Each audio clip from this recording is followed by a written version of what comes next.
One principle of hydrogen explosion treatment. HD is essentially a physicochemical method that is distinct from a crushing material that is mechanically broken and is particularly suitable for rare earth-containing alloys or intermetallic compounds because such materials have hydrogen absorption characteristics.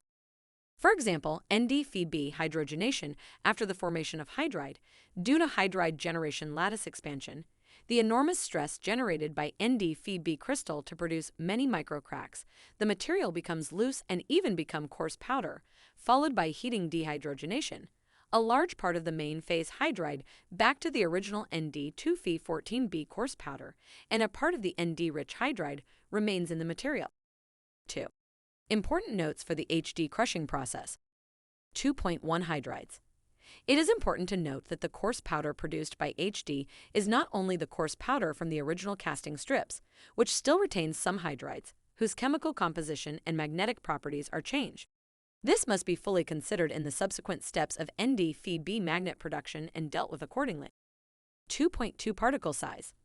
The HD crushing method is only suitable for hydrogenation of metal or alloy that can be broken and in the feed size of 0.1-100 mm.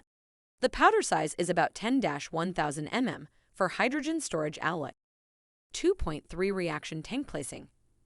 After the HD treatment is completed, the reaction tank will be placed vertically and all the alloy material in the tank will be injected into the aggregate tank through the funnel and the valve door. This will be safe and free from any leakage. It is clear that this apparatus is not only easy to achieve the requirements, but also more secure and effective.